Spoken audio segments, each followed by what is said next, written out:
大家好，本期比特币视频再来聊一聊100倍财富自由计划。6个月前答应粉丝们一起找机会100倍做多， 25K 附近也是开了好几笔多头的头寸，现在都没有平仓，或者最近刚进来的新粉丝也是在计划下一步100倍再一起做多。今天视频不然来聊一聊这一个神奇的指标买点，我们要怎么寻找，以及短线的买点，包括以太坊或者是狗狗币的一些支撑位怎么判断。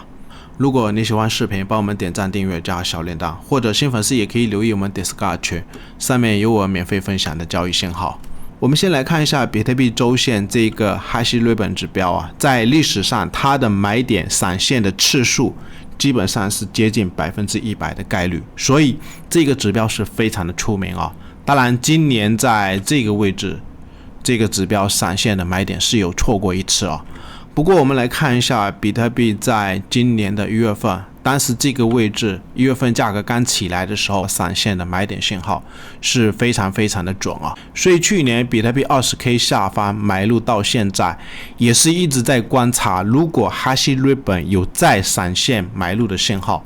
我的观点是我们一定要非常的重视这一个中线的买点信号，有可能就是我们100倍做多的机会。因为我们先看一下，也就是比特币在明年的4月份4月18号产量是要减半，这个位置距离还有130多天啊，所以我们观察这个产量减半，一般历史上产量减半这个 Hash Rate 指标会闪现至少2次到3次的买入的信号。我们可以看一下比特币在2019年的底部，或者是比特币2020年5月份这个位置产量减半，那我们可以观察一下这个 Hash Rate 指标，它在减半之前是闪现了1次、2次、3次的买入信号，特别是19年比特币的底部$3000附近这个位置闪现的信号，一定要非常的重视啊！而且它是在下跌1年多空间低档的位置，全球最顶尖的资产能有这种1年多的下跌，或者是空间超过50%、60%，或者是70%以上的下跌，有闪现出的这种买点信号，一定要非常的重视，它就是底部非常重要的低点的位置。或者我们观察一下比特币2020年5月份产量减半之前，也是有2个买点的位置，这个位置，或者是疫情爆发以后后面起来的这个买点的位置，有可能就是非常重要100倍继续做多的位置。因为在产量减半之前，有可能它会闪现这种买点，那你要重视啊，等到产量减半之后，它有可能会开启抛物线分流的上涨。所以我们再观察一下比特币在2015年当时的底部，或者是比特币在2016年7月份这个位置产量减半， Hash Rate 也是在减半之前闪现过1次、2次、3次在底部的买入的信号，像这种位置一定要重视啊！而且它也是在时间跌了1年多，空间跌了超过50%、60%、70%、80%以上，都应该去重视。因为这个指标在历史上从来都没有错过，只是在今年的这个位置8月份左右，当时比特币是在这个位置有出现了一个买点的信号，不过后面它价格是往下崩。当时在这个位置也是跟朋友们讲，要找机会看有没有100倍的位置，也是有判断过这个支撑可能是在28000，会不会有一个强支撑，或者是最弱的情况27000有可能会有支撑，但是没想到主力白送的机会。所以在这一个低点的位置，而且是在产量减半之前出现的这种买点的信号，有可能是会错，但是我们在低点有买对的筹码，我的观点是还是一样，一定要抱住，因为有可能后面产量减半之后，比特币还会出现买点的信号。我们可以观察一下历史上比特币在产量减半之后，2020年的5月份可以观察一下它后面出现了几个买点的信号。第一个是在7月份左右，当时在这个位置出现了一个买点的信号，价格后面是往上涨，或者是在20年的11月份，也就是在这个盘整区，后面价格也是往上涨。所以我现在也是在观察比特币在产量减半之前已经有了2个买点的信号，那有没有可能明年4月份以后这个 Hassie Ribbon 指标会不会再闪现1次到2次，或者甚至3次的买点信号。所以目前的计划只能等啊，因为毕竟空间涨幅相对有一点高，也不排除这个位置到底会不会盘整，或者是短期观察 44.4K 最好能不能赶快给我突破，然后去 48K 以后观察一下比特币会不会有调整或者是回撤。然后我们来看一下比特币日线图啊，昨天上涨是遇到一个停顿啊，那这个位置是不是要开始盘整了？或者我们观察前面几波的形态，上涨一般强势的情况，最强的情况就是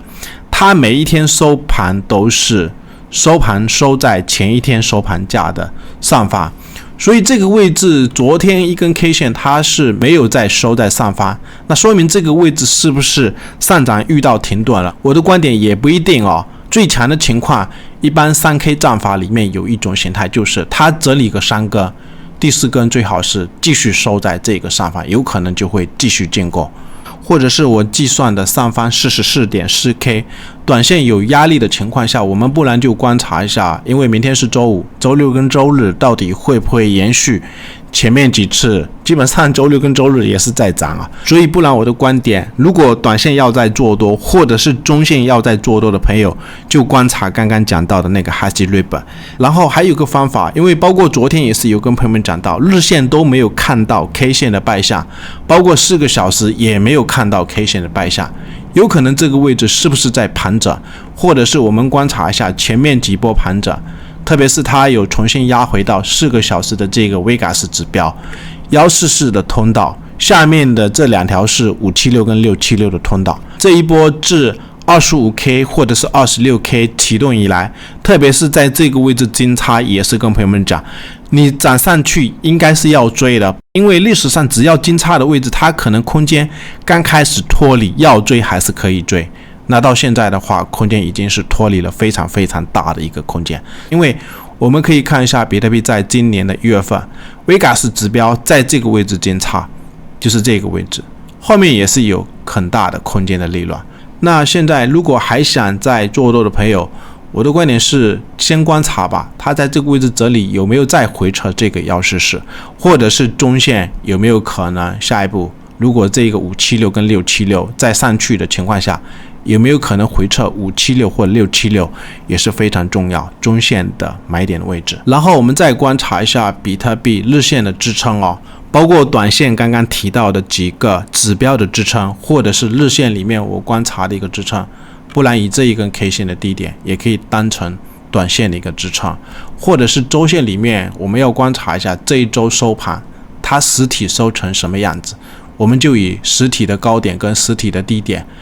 加起来去除以2，它中轴的位置也是一个很重要的支撑。那不然我的观点，短线先观察这一个 41.3K 附近这个低点会不会有一个短线的支撑，然后还有一个中线的支撑，也就是这个三角突破的位置，或者是可以把这个低点移到这个 38K 附近，也是非常重要一个中线的支撑。然后我们再观察一下以太坊啊，昨天一根 K 线感觉是有一点丑，包括有些朋友也是在担心，如果比特币有回撤，以太坊或者是其他的一些币种会不会又像之前的一些行情都是跌得很深。那我的观点，以太坊我个人还是很喜欢啊，现货要怎么买我都不反对，就是期货如果要做的话尽量观察，这也是一个上升三角也行，或者是一个箱体也行，